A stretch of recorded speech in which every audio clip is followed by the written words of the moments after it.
merong pangyayari na unexpected talaga. Hindi ko sukat akalain na, alam niyo yun, na makikita ko siya sa lugar na yun na ganon. Buti na lang talaga nakita siya ng aking anak. Sige na.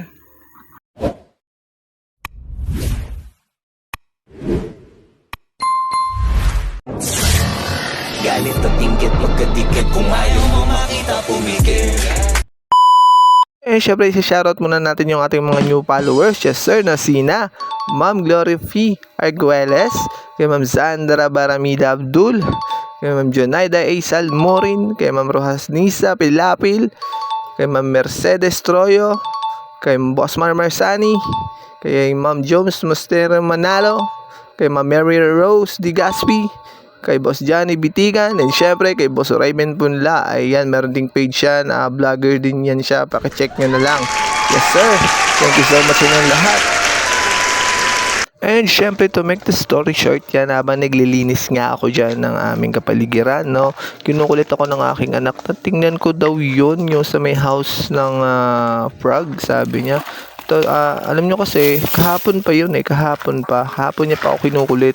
Kawawa naman, hindi ko talaga napansin, sobrang busy ko. Akala ko kasi kung ano lang. Tapos yan, chinek ko, nagulat ako mga paps. Ayan, nakita ko siya, gumagalaw. Sabi ko, lah, ano to?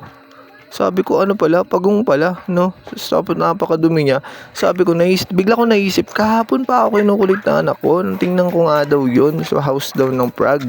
Nagulat naman ako ng sobra nung ngayon ko lang na-check kasi nga, yun, medyo, alam niyo yun, kulitan na ako sa aking anak. Kaya, yun, dali-dali ko siyang kinuha. Tapos, alam niyo na, syempre dapat, dilinisan muna natin siya, no?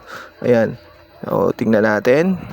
Punta tayo dito sa gilid. Yan, may tubig yan. Kakatapos na maglaban ng aking misis dyan. So, hindi namin tinatapon yan kasi ginagamit namin yung tubig na yan para sa, alam niyo yun, kapag may nagbawas, para may extra tipid din tayo sa tubig, mga boss madam, no?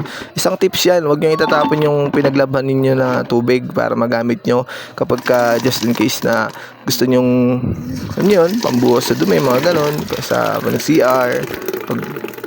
And ito na nga, okay, let's go. Yan na nga, inaamat-amat ko na siyang tanggalan ng putik sa likod. Nakakaawa kasi masyadong malayo. Yan, kung hindi nyo na itatanong kasi yung aming bahay malapit sa ilog. Tapos yung, alam niyo yun, yung dugtong ng dagat. Nilimutan ko ng tawag dun Yun, yan, nililinisan natin siya, no? Ayan, kasi sobrang dumi. Tapos medyo, alam niyo yun, hindi lang medyo, sobrang dumi. At sobrang naawa ako sa kanya dito, mga popsicles ko, no? Bakit kako? Kasi nga, kahapon pa, baka nga ilang days na siya dyan kasi nakaraan pa yung baha. Nakaraan pa yun no? Tapos, alam niyo yun, labuti na lang talaga natiis niya na walang tubig kasi sa butas na yun, hindi talaga siya makakaakyat. Siguro, nahulog siya doon or baka ganun, na hindi niya napansin na may butas. Tsaka nakakapagtaka ba't umabot siya doon? Layo masyado, diba? Sobrang layo talaga ng pinakabutan niya. Yan, pansinin niyo mga paps. Yan, bigla siya lumabas nung nakaramdam na siya ng tubig. Samantalang nung unang hawak ko sa kanya, grabing takot niya. Pero dahil nakaramdam siya ng tubig, siguro nakainom siya ng tubig, lumabas siya, siguro yan, nilabas niya yung buong katawan niya. Yan yung sign siguro na siya ay nagpapasalamat, no? Yan, no? Sabi naman ako, cute daw. Napakaangas, ilalagay natin siya. Tingnan natin anong gagawin niya. Yun, may lakas na siya mga paps. Bigla siya lumakad. Malaglag ka. Balik natin ulit dito sa dulo. Yun, sobrang lakas talaga mga paps. Mahulog ka. Kalma ka lang. Balik ka muna dyan. Okay. Katuwa lang, no? Yan, babalik na natin siya kung saan. Alam niyo yun, kung saan makakauwi siya. Kung di naman siguro makakabalik siya sa dagat o kung saan man siya nanggaling. And babalik na natin siya ng buo. Okay? Nang walang labis, walang kulang.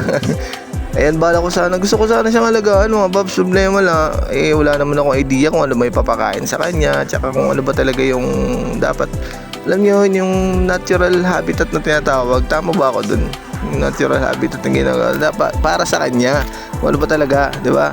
Hindi natin alam. So, wala naman akong idea. So, binalik ko na siya. Binaba natin siya dito, no?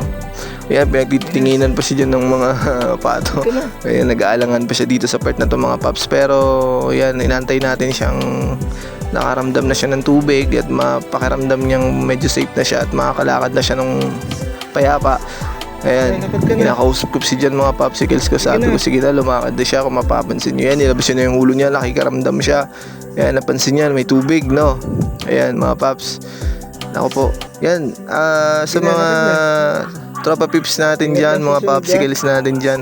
Kapag kami napadpad sa inyong kahit anong klaseng hayop o creatures man dyan, kung dapat, balik nyo siya kung saan man siya dapat naroon. Naligaw No? ko na Na, kasi. ganun dapat. Sige Hindi na, yung diretso na. gawin yung pulutan, mga gano'n, no? Di naman kaya, Umalis kayo dyan. alagaan nyo, tapos di naman pala kayo marunong, di ba? Yan na, umalis na siya. Yan, lumangi na siya, tungtuwa siya, lakas niya, no? You know, di ba? Always remember mga paps na tulad din natin sila na may buhay, humihinga, kumakain, nagugutom, alam nyo na, natutulog, pareho natin sila, no? Kaya sana pag nakita kayo ng mga ganitong bagay or creatures, no, alam niyo na dapat kung saan anong gagawin o saan ilalagay o saan ibabalik. Bagong natin, interview mo natin yung aking anak. Siya kasi nakakita eh. Friend mo? Saan mo siya nakita? Pag else. Oh, sa house ng Prague? Dito nun? Nagbabay ka na ba? Bye. Ingat. Ayun. Pag ka ang tanihin. Pag pangyan. Ay, ganon? Sa may house ng Prague, may panggong pala? Grabe. Grabe yun, no? Sain. Pag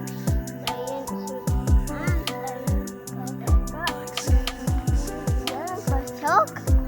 Ganon? Oh, sige, babay ka na. Bye. Dito pa. Babay dito sa camera. Dito. Dito sa camera. Bye.